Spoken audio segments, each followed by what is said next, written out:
Well, first things first, my name's Kenneth Bailey. I'm the co-founder of the Design Studio for Social Intervention. It's a creativity lab for the social change sector. We bring artists, activists, and academics together to find new ways to solve social problems. I was invited here to talk about placemaking from the ground up, but as you hold that sort of metaphor of the ground and moving up, like this sort of vertical metaphor in your head, I also want you to think about this terrain of horizontality, and by that I mean the terrain with which we walk the street, which we encounter each other, the terrain which cars pass by each other, we see each other on the subway, where we meet face to face. And we are particularly interested in working with artists in oblique, sort of tangential ways to describe social problems and to come up with new solutions to social problems. And we tend to do everything inside the studio with that sort of relationship to artists in mind. And instead of talking about a bunch of work that we've done at the studio in the past, I'm going to spend a little time and lean in as a placemaker and talk to you guys as placemakers about a conundrum I feel that we're facing in this new way of working in communities. Let me see here. I felt a little close to the stage.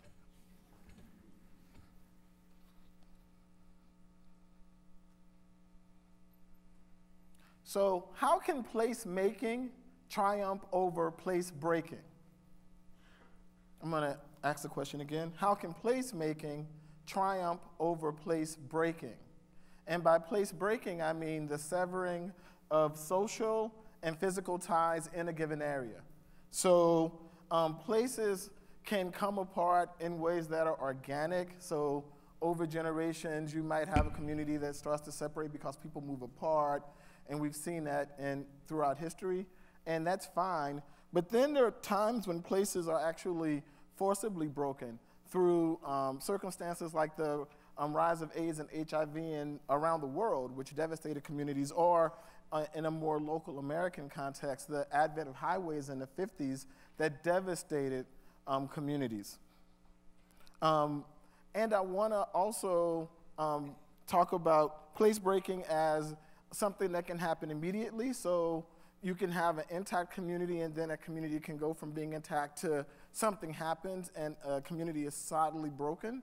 Or places can be, things can be introduced in communities that make places more apt to break, make places more fragile, make places more brittle. And it's this forcible place breaking and this sensation of actually making places more brittle that I'm really pointing to, that I'm really interested in figuring out how can place making triumph over place breaking. So the particular angle to which I'm really struggling with how to approach this issue around place breaking comes up for me in the form of social tragedy.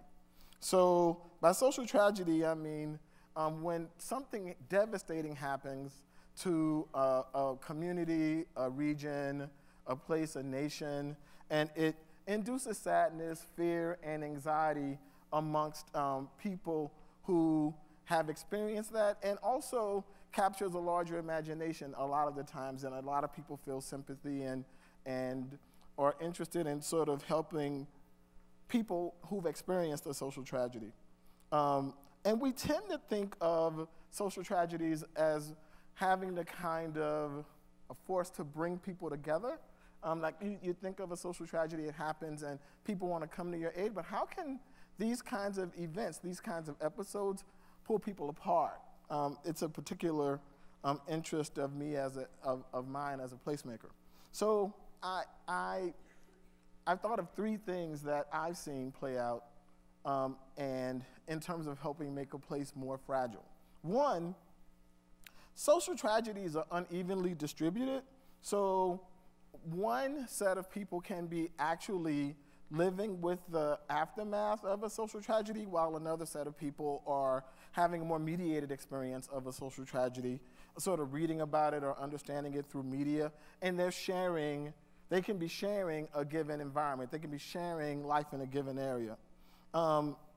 Social tragedies are unevenly layered. So while somebody's having an experience of this sort of new, profound event, this social tragedy that's happened, it could be on the backs or happening at the same time where you can't pay rent, you can't get back and forth, your child's struggling in school, while your neighbors may be having the same experience of a social tragedy, but might be inside of networks or have the means with which to actually garner themselves and sort of withstand the social tragedy. So you've got this sort of unevenness of being able to withstand it. And then social tragedies have this third dimension where they're actually represented in media. So they're spun and they're talked about in different ways in media. And so some kind of social tragedies are actually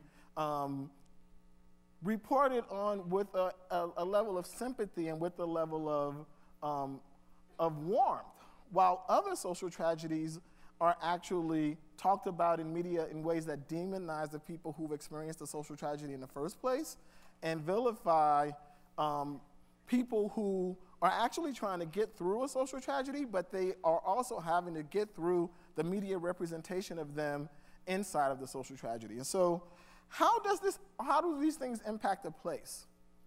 Well, I've seen it make strangers adversaries.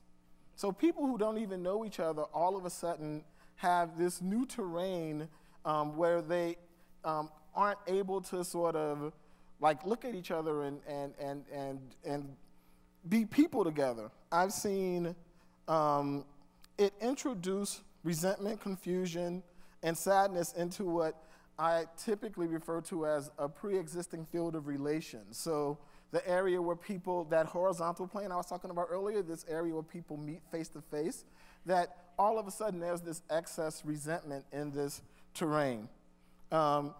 Even though a field of sort of the space where we relate to each other is invisible, that field emits symptoms. And like that of a glass that's cracked but still functional, social tragedies can make a place more fragile, less capable of withstanding another hit. So I want to hear from you. That was my take on place breaking. I'd love to hear from you on how you've been dealing with place breaking in your own communities, in your own neighborhoods, so hashtag place breaking. And let me know what you think. And have a conversation with 7 to 10 people from different walks of life in the communities you work in. And let me know if they've experienced a social tragedy and if there's anything that remains.